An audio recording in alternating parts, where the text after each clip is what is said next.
the first question, let me just open up that box. First question, it can be intimidating to think about impact in a giant corporate culture. What small actions or mental shifts can we take to help look at our work culture through God's lens? And that's for anyone. I can get us started there. Just like I said before, be willing to stand in the gap. When you see someone else in your organization not being treated well, intervene. When someone's getting constantly interrupted in a meeting or someone's ideas being put down in a meeting, interrupt and call for kindness and respect and mutual submission, even using words that the world will understand, right? Keep the Christianese out of it, if you will, but make the environment the kingdom environment, even if it's not. You bring that kingdom with you, flow in it. Thank you, Nicole. Yeah, can I also respond to that question? Yes, please, please. Yeah, I love that Nicole talked about the action specific ways that we can respond. And I want to speak a little bit to the mental shift. One thing that I find has tripped me up and trips other people up as well is when you think it's such a huge organization, how can my presence even be felt? And well, one, congratulations, that's a position Jesus was in, right? He was literally a nobody in a huge empire. So I say you're starting from a great place. And then the mental shift that I want to invite you to make there is to think about the difference between having influence in a way that our culture talks about and bearing witness, which is what we're actually being asked to do in scripture. And I'm going to differentiate between the two. I think having influence is how can I shape my surroundings based on what I'm trying to accomplish? Bearing witness means how can I make something visible that other people might not otherwise see? And so I think for believers, what we're trying to do is we're trying to make the kingdom visible to people. How they respond, whether they accept that or reject that, that's not our business. I think that for you, when you're thinking about your workplaces and you're thinking about the relationships you have, I think it's just imperative to think about what does it look like for the kingdom to be manifest here? And sometimes when that question gets muddy for me, sometimes I like to read, there's a scholar named Christopher A. Hall, and he does a lot of work on the early church, the first, second, and third century churches. And he really talks about how challenging and provocative their presence was in the Roman Empire, even though they were a tiny little sect that was oppressed in many different ways. I'll type the name of the writer in the chat box after this, but that's one way to do it. And I think the other thing is to consider how you can build a community that bears witness alongside of your church, because I think, again, if it's an individual task, that's really overwhelming. But when you are building up a church community that is collectively bearing witness, that's another way that I think you can invite people to look to something that embodies the kingdom. Thank you, Yining. Thank you, Nicole. Another question says, for work as global mission, how do we get ready by doing work as local mission? Should we proactively look for it or just wait reactively while doing work as local mission?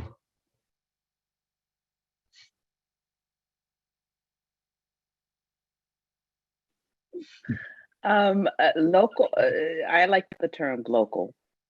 And if you're in the United States with an internet connection, you're glocal. I think that the lines of local, global are so global and local are so blurred that it may not be useful to continue to think about it even that way and just operate everywhere the way Jesus would, right? The way he's calling you, the way he's designed you. And as far as, do I wait for something? I don't know of very many incidences where there is ever a reason to wait to do good, to wait to do righteousness, to wait to be that light on a hill and salt on in the earth. There's more opportunity to ask, should I not go versus should I go? Generally, should I go, should I do is a yes and an understood, a parenthetical. So I would just encourage you to really understand the mission that he left us with at the end of Matthew, Jesus, that is, of go and making disciples of nations. There's nothing passive in that phrase whatsoever. And there's nothing in that phrase that suggests you wait. Thank you, Nicole. Yining, did you want to add anything to that or no? I thought that was a great answer. I don't need to add anything. Okay, thank you. Another question.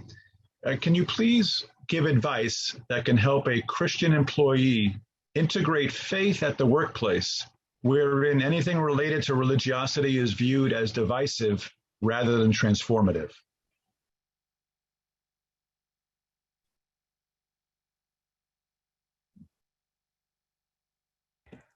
I can take a shot at that. I mean, I have way more questions for the person asking, I think.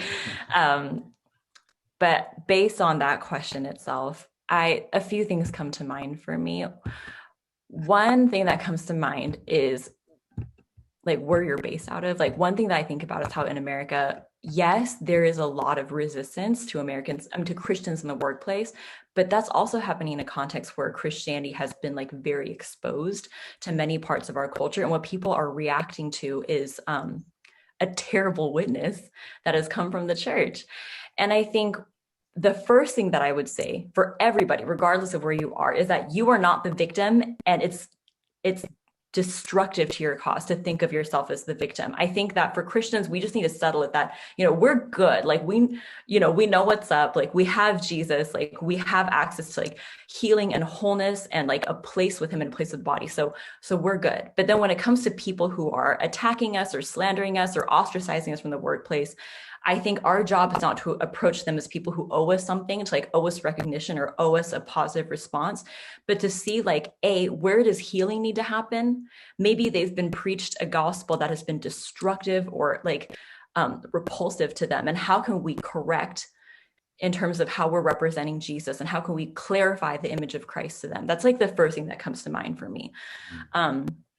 And then the second thing that comes to mind is like, again, the difference between influencing and bearing witness, because I think that, even if you're doing it right 100% of the time, there's still a very large chance that you are going to invite censure or rejection. My friend said to me, she's like, look, Jesus did it right. His content was right. His heart was right. Everything was right. And he was crucified, So I think with that in mind, that helps for me to clarify what's my responsibility. I don't get a say in how people respond to me, but I am responsible to bear witness and to minister healing whenever the opportunity comes up.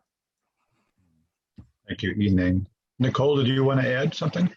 Yes, I actually would agree with the comment about the workplace want to run away from religiosity. I asked that the person who asked that question, you run away from it too, because it's not what this is about. Religiosity is really the corruption of faith, right? It's making it something that a human being control instead of the thing that God intended in the first place for it to be. Get back to the basics, get back to the root of the kingdom, which is freedom and life and justice for all, not just believers. Get back to that. And I haven't seen anybody actually truly reject the kingdom when it's there at work, because it's bringing life. It is bringing justice, it's bringing righteousness, and it's allowing everybody to win and everybody to grow and everybody to become what they never even knew they could be. So try looking at this from the kingdom perspective and trying to implement that. And I don't think you're going to have as many detractors as you think, because it works, right?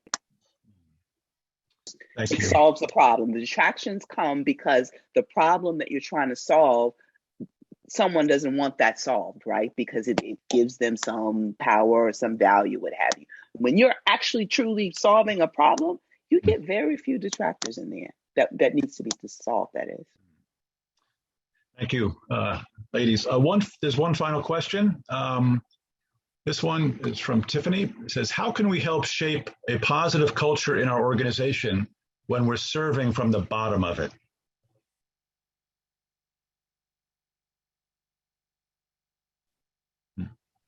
Well, that's the power of Christ in us, right? I mean, and Yanin has been sharing this throughout, that this whole thing that we have today, the body of Christ, the bride of Christ, came from a select few of people in the middle of nowhere that wasn't on anybody's radar. I mean, Rome, Palestine at the time was nothing to Rome. But this thing comes out of it that has changed the world, and we now measure time by it, right? And so faith of the mustard seed, going back to the parables of the gospel, right? It doesn't take much when the Spirit of God is present, because His Spirit is so complete, so full, so right. Size is not a function of what God is willing to get done, and maybe let's just put that aside. Stop worrying about you being only, and realize, Maya Angelou said, you plus God makes the majority.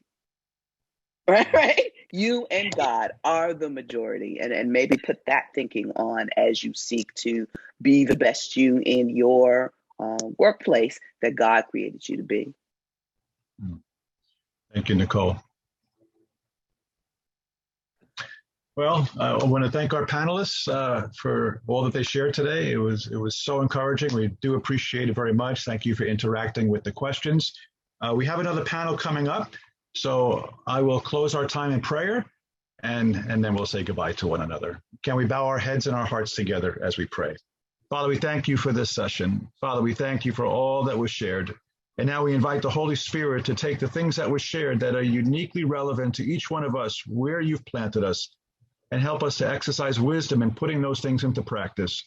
And I pray that our lives would reflect the glory of Christ to all those around us, in the workplace, in the neighborhood, and in our homes. Pray this in Jesus' name. Amen. Amen.